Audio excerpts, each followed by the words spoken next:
नमस्कार, ANM news में आपका स्वागत है और मैं अभिजीत नंदी मजुमदार आपके सामने बैठे हैं। आज एक अलग थोड़ा हटके इंटरव्यू लेने के लिए, बातचीत करने के लिए, कुछ विषय में विस्तार से जानने की कोशिश करेंगे। हमारे साथ बैठे हुए हैं Shri A.K. Sharma, regional director employees state insurance. आप जब सरकारी नौकरी करते हैं, खासकर गैर सरकारी नौकरी भी करते हैं, तो ESI के अंडर जो लोग आते हैं उनके क्या क्या बेनिफिट्स है उसके बारे में विस्तार से आज बातचीत करेंगे, क्योंकि बहुत सारे फीडबैक आए हैं कि इस मामले में खबर पूरी तरह से नहीं है। शर्मा साहब नमस्कार, हमारे साथ बातचीत करने के लिए, समय बिताने के लिए। तो सबसे पहले सवाल जो उभर कर सामने आ रहा है आज की तारीख में जी, कि इस ESI के मामले में सबसे बड़ी चुनौती, अगर 5 चुनौती की कहा जाए जी, जी, ये सबसे बड़ी चुनौती क्या है? वर्कफोर्स तो बहुत बड़ा है, कितना वर्कफोर्स है वो भी जानना चाहिए। देखिए, वेस्ट बंगाल रीजन बहुत बड़ा रीजन है। यहाँ पर लगभग 18.5 लाख IPs हैं और अगर बेनिफिशरीज़ की बात करें तो मोर देन 70 लाख से ज़्यादा बेनिफिशरीज हैं, जिनको हम कई तरह के ESI भारत सरकार के अनुसार बेनिफिट देते हैं। मैं एक शुरुआत करूँगा कि आपकी ये जानकारी से कि आपने ESIC के भवन जो है देखे होंगे, पंचदीप भवन, जो बिल्डिंग के नाम हमारे होते हैं ज़्यादातर, आपने देखा होगा कि हर जगह लिखा होता है पंचदीप भवन। तो ये पंचदीप भवन और 5 ये दीपों का भी रहता है। तो पंचदीप भवन का है कि हम पहले शुरू में 5 प्रकार के बेनिफिट देते थे, ठीक है। तो उसमें medical benefit, cash benefit, sickness benefit, dependent benefit और डिसेबिलिटीमेंट बेनिफिट्स, ये बेनिफिट देते। तो ये 5 बेनिफिट्स के नाम पर जो है हमारा पंचदीप भवन है। लेकिन अभी हम लोग जो है 5 बेनिफिट नहीं देखे, अभी भारत सरकार ने बहुत बेनिफिट दिए हैं, ठीक है। तो और भी कई तरह के बेनिफिट होते हैं। तो मैं आपको ये विस्तार से मैं ये बताना चाहूँगा, उसमें मेडिकल बेनिफिट हैं और कैश बेनिफिट भी देते हैं हम लोग, कई तरह के कैश बेनिफिट हैं। और मेडिकल बेनिफिट में आपने देखा होगा कि जो हमारा एक IP होता है, जिसकी सैलरी से हम 0.75% रिकवर करते हैं एज ए कंट्रीब्यूशन जी, और 3.25 एम्प्लॉयर से लेते हैं। तो टोटल 4% उसका जो वेज रहता है उससे लेते हैं 4%। लेकिन उसके लिए IP को हम कवर करते हैं, तो IP का पूरा फैमिली को कवर करते हैं। IP की फैमिली हमारा IP का है, स्पाउस है, उसके बच्चे हैं, उसके पेरेंट्स हैं, उसके अप टू 25 ईयर तक उसके भाई बहन भी हैं। तो जो फैमिली की हमारी डेफिनेशन है वही आप देखते हैं कि कितना वास्ट डेफिनेशन है। आपका 18 लाख IP मतलब आपका काफ़ी सारे बेनिफिशियरीज हैं। तो उसी लिए बता रहे मोर देन 70 हम मतलब एक एवरेज 3.8 70 लाख एक IP के पीछे 3.8 हम 3.8 से मल्टीप्लाई करते हैं। ये हमारा एक जनरल फार्मूला है। तो मोर देन 70 लाख से हो गए। तो एक परिवार को, इतने परिवार को हम देते हैं। तो 70 लाख परिवार आपसे जुड़े हुए हैं, हमसे जुड़े हुए हैं जी, ESIC से जुड़े हुए हैं जी, ठीक है। तो उनको अगर कोई IP है हमारा, अगर उसको कोई चोट लग गई, वो छुट्टी पे गया, तो वो छुट्टी का पैसा हम देते हैं, एम्प्लॉयर को नहीं देना पड़ता है। अगर किसी को कुछ, भगवान नहीं करे, किसी को कुछ हो गया जो है, अगर कुछ उसका डेथ हो जाता है ड्यूरिंग एम्प्लॉयमेंट इंजरी, तो उसको पूरा हम डिपेंडेंट बेनिफिट देते हैं। तो सवाल यहाँ पे एक सवाल करना चाहिए, किसको किसको ESI बेनिफिट मिल सकता है?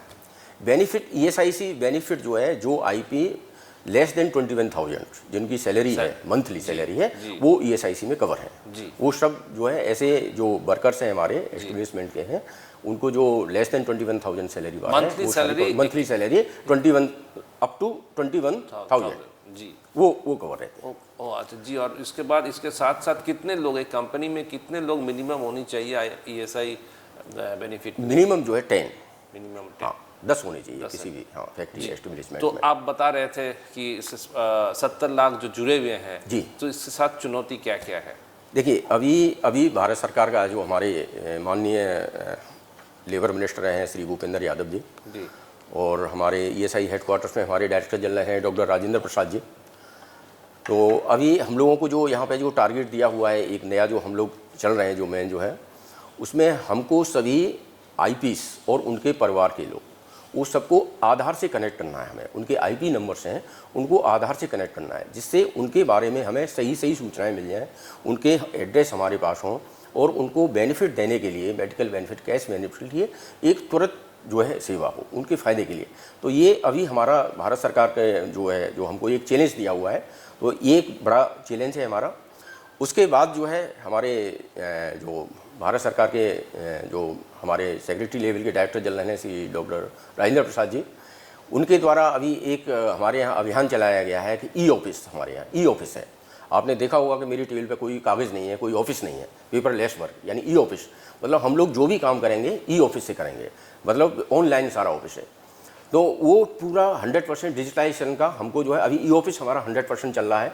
लेकिन ये जो आधार लिंक आप कह रहे थे जी, तो इसमें 18 लाख या 70 लाख बेनिफिशियरी में से कितने लोगों को आप तक अब कर पाए हैं? देखिए अभी इसमें अभी हम लोगों के सामने बहुत चुनौतियाँ आ रही हैं इसमें। तो अभी अगर मैं यहाँ की बात करूँ तो अभी हम लगभग 2 लाख जो है आईपी और उनकी फैमिलीज़ को हम जोड़ चुके हैं, जो कि काफ़ी नहीं है, लेकिन उसके लिए हमारे प्रयास किए जा रहे हैं। हमारे हेडक्वार्टर्स लेवल पे सॉफ्टवेयर को अपडेट किया जा रहा है, बायोमेट्रिक मशीन से हम लोग कर रहे हैं। तो वो हमारा लक्ष्य है, हम अगले कुछ महीनों में जो है वो कर देंगे, उसको पूरा तो कर देंगे। इसमें जो लोग बेनिफिशियरीज हैं जिसको आधार लिंक करने की बात हो रही है जी, उनके लिए आपका क्या संदेश है? मेरा उनके जिसका लिए, हुआ नहीं है, जिनका हुआ नहीं है, मेरा ये संदेश है कि वो लोग अपने आप को आगे आके, हमारे सभी ब्रांच ऑफिस हैं, DCBO हैं, हॉस्पिटल्स हैं, उनमें सब में हमने कैंप्स लगा रखे हैं। हमारी डिस्पेंसरीज़ हैं, वहाँ सभी में हमारे IT के लोग हैं, हमारे कैंप्स लगे हुए हैं, आधार सीडिंग के लिए लोग बैठे हुए हैं। वो आगे आएँ और अपने आप से आधार सीडिंग कराएं, ये उन्हीं के लिए फ़ायदा है। उनको, हमारे पास उनका रिकॉर्ड रहेगा, आधार से हम एक टिक उनको बेनिफिट हम बहुत आसानी से दे पाएंगे। और तो मेरा ये संदेश है कि वो आए आगे से और अपने आप को आधार से लिंक करें। ये क्या ऑनलाइन कर सकते हैं? ऑनलाइन ही है, ऑनलाइन है। हमारे लोग हैं, वो कंप्यूटर से वेबसाइट है हमारी ESIC, वहाँ जाके करते हैं। तो ये कैंप्स चले लगे हुए हैं? जी, हमारे कैंप्स लगे हुए हैं। और दूसरा चुनौती को जो बात कर रहे थे आप, हमारा ई ऑफिस है डिजिटली, वो चुनौती नहीं है, वो तो बड़ी तुरंत हो भी गया है। उसके बाद अभी एक नया टारगेट हमको दिया है, फरवरी तक जो है 100% डिजिटलाइजेशन का किया है हमारे DG साहब ने। तो हमको लग रहा है वो लक्ष्य हम बड़े आसानी से पूरा कर लेंगे।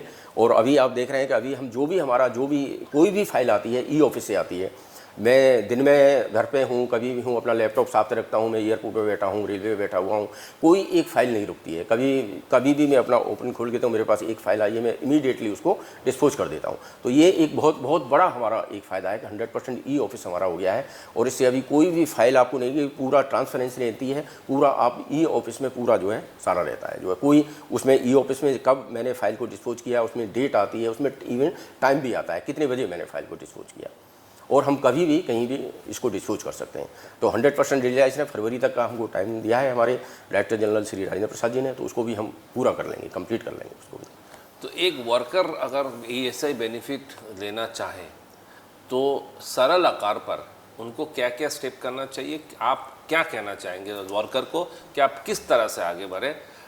कहीं ना कहीं बात उठती है कि दलालों की चक्कर में पड़ जाते हैं, तो इस मामले में आपका सलाह क्या है?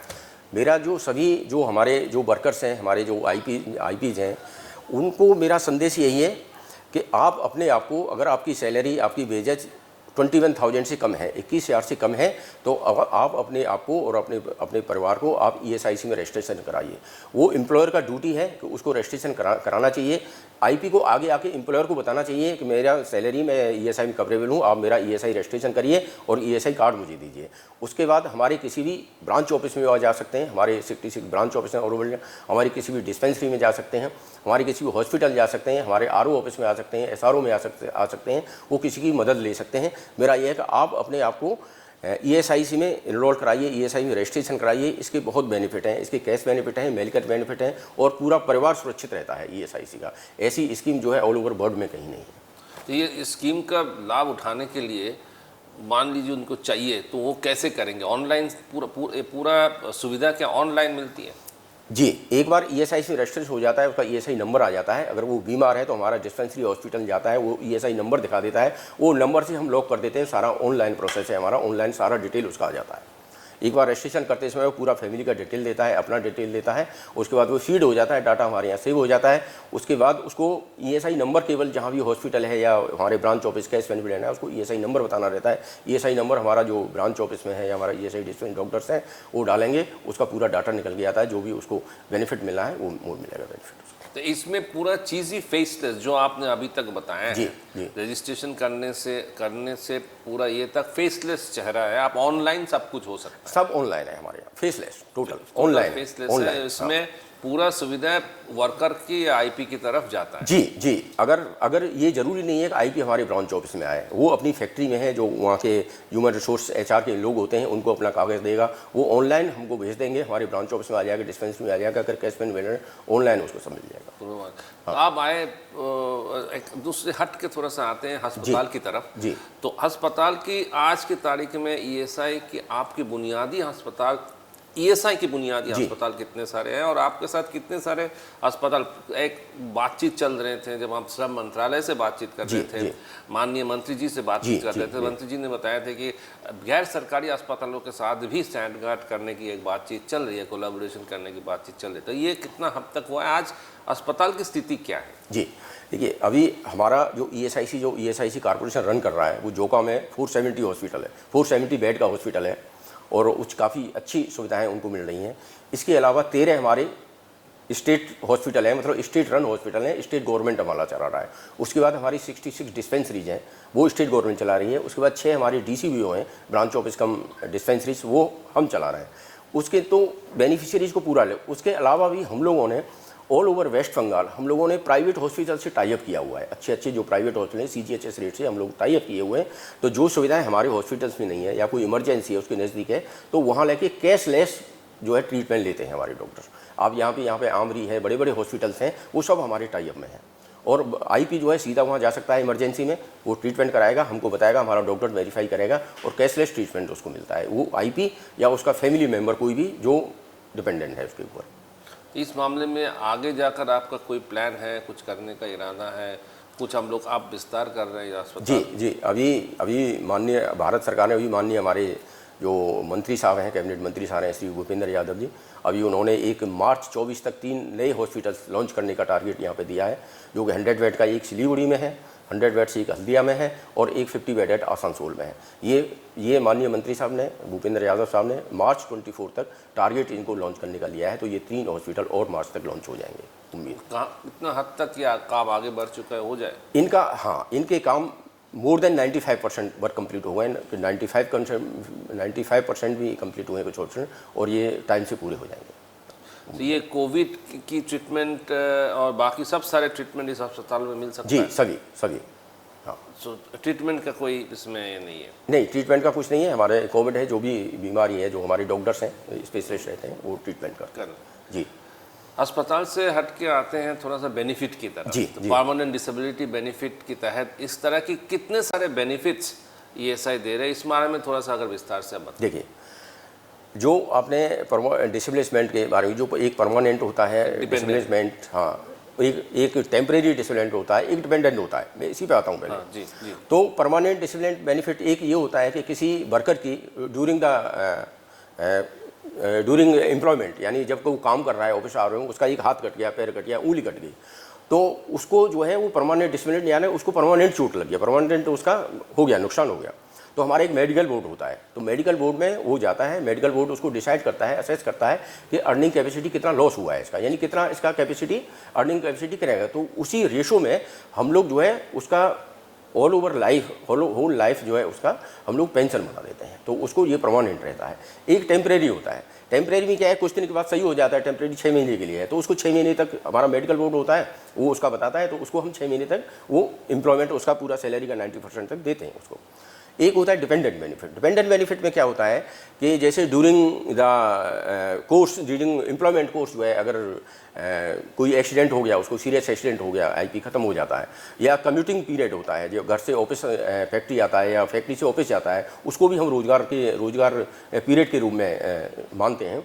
उस समय अगर उसकी मृत्यु हो जाती है तो उसको होल लाइफ, जो भी उसके डिपेंडेंट है, जो उसका सैलरी मिल रहा है, वेजेस, डेली वेजेस मिल रहा है, तो 90% तक जो भी उसके डिपेंडेंट हैं, उस रेशो में हम उनको होल लाइफ पेंशन उसकी बना देते हैं, तो पेंशन मिलता है उसको। ये है। इसके अलावा और क्या क्या बेनिफिट्स है? उसके बाद सिकनेस बेनिफिट होता है। अगर वो बीमार पड़ गया, 10-15 दिन बीमार गया, हमारा मेडिकल सर्टिफिकेट इशू करते हैं, ठीक है, तो उसमें उनको ट्रीटमेंट हमारा फुल रहता है, मेडिसिन फ्री मिलती हैं। उसके बाद जो सैलरी उस पीरियड की होती है, वो सैलरी हमारा हम लोग देते हैं, ESIC देता है। उसके बाद मैं बेनिफिट में ही आता हूँ, तो मैटरनिटी बेनिफिट है। जैसे हमारा जो लीडिंग जो वुमेन IPs हैं, उनको हम 6 महीने तक मैटरनिटी बेनिफिट देते हैं। है ना। तो उनके भी और मिस करेज पे भी उनको 2-2 हफ्ते का बेनिफिट देते हैं, तो उनको भी फुल सैलरी देते हैं। ये बेनिफिट है हमारे कई। जी अभी मैं और बेनिफिट के बारे में ही और बताना चाहूँगा। अभी कोरोना पीरियड में जो हमारे आईपी जो मृत्यु हो गई उनकी, उनको भी हमने पूरा फुल जो है पेंशन भारत सरकार ने दिया, जो है पूरा उनको पेंशन मिला है कोरोना पीरियड में। एक अटल बीमित व्यक्ति हमारी भारत सरकार की स्कीम चली थी, उसमें कुछ बेरोजगार हुए थे, फैक्ट्रीज बंद हो गई थी कोरोना पीरियड में, तो उसमें भी हमने उनको 2 साल तक सैलरी दिया 50%, 25%। तो ये स्कीम अभी तक चालू है या बंद? अभी बंद कर दी, अटल बीमित व्यक्ति अभी बंद कर दी। अच्छा, एक सवाल यहाँ पूछना चाहेंगे, तब तो आपका जो बेनिफिट्स है ये इंश्योरेंस के साथ साथ पेंशन दोनों चीज़ें देख? जी, इंश्योरेंस हमारा जो है मेडिकल बेनिफिट के साथ साथ पेंशन भी देते हैं। यानी हम आईपी की पूरी सुरक्षा, फुल सुरक्षा, आईपी और उसके परिवार की पूरी फुल सुरक्षा, यानी आईपी का 0.75% जो कंट्रीब्यूशन करता है उसमें आईपी, उसका पूरा परिवार, उसकी फुल 100% सुरक्षा भारत सरकार लेती है ईएसआईसी स्कीम के द्वारा। यानी जो अगर कोई बीमार पड़ा है, कुछ भी है, छोटा मोटा बड़ा, यानी आप समझिए कि अगर इसको कैंसर हो गया या किसी को बहुत बड़ा कोई बीमारी हो गया, तो जो आईपी, जो हमारा छोटा आईपी है, छोटा जो सैलरी है, वो सोच नहीं सकता है। उस केस में हम कितना भी पैसा खर्चा हो जाता है, हम कोई कैप नहीं है हमारे यहाँ पे, यानी हमने करोड़ों रुपए देते हैं। और जो हमारे इवन जो हॉस्पिटल हैं, जो कैंसर के हॉस्पिटल है, हमारी कोई सीमा नहीं है, कितना भी बेनिफिट है हम उनको देते हैं। जो है कोई भी बीमारी है, अगर एक बार एडमिट हो गया, फुल खर्चा जब तक ठीक नहीं होता है उसको करते हैं। किडनी ट्रांसप्लांट तक भी जो है आईपीज़ का हम लोग करते हैं। माने आप ये बहुत बड़ी बात कही कि कैंसर और किडनी ट्रांसप्लांट का कोई कैप नहीं है, जितना सीमा नहीं है, जितना खर्चा होता है उतना ही सरकार देती है। सरकार उतना देती है, कोई किसी का कोई कैप नहीं है किसी भी बीमारी के लिए। एक बार हमारा आईपी है वो, तो उसका पूरी जिम्मेदारी भारत सरकार ईएसआईसी स्कीम के द्वारा लेती है। अंत में ये पूछना चाहेंगे कि इसके लिए जो वर्कर हैं वो उनका कंट्रीब्यूशन कितना है, एम्प्लॉय कंट्रीब्यूशन? जी, वर्कर का हमारा टोटल कंट्रीब्यूशन 4% है, 4% है, जिसमें वर्कर का 0.75% रहता है और एम्प्लॉयर 3.25 देता है। टोटल मिला के 4% कंट्रीब्यूशन हमारे यहाँ आता है, उसी पर हमारा स्कीम चलता है। उसी में आता है। जी। धन्यवाद शर्मा साहब, आपने बहुत बड़ी बात, 2 चीज़ें कही हैं कि एक वर्कर की पूरा जिम्मेदारी भारत सरकार की है, चाहे किडनी ट्रांसप्लांट हो, चाहे कैंसर हो, चाहे कोई भी बीमारी हो, इसका जिम्मेदारी भारत सरकार की है। कोई सीमा नहीं है, जितना खर्चा है उतना ही सरकार देगी। धन्यवाद शर्मा साहब, हमारे साथ बातचीत करने के लिए और इतने सारे चीज़ बताने के लिए, विस्तार से बताने के लिए। आप देखते रहिए एएनएम न्यूज़, और आगे जाकर हम लोग फिर ऐसे धुआंधार इंटरव्यू आपके सामने ले आएंगे। नमस्कार।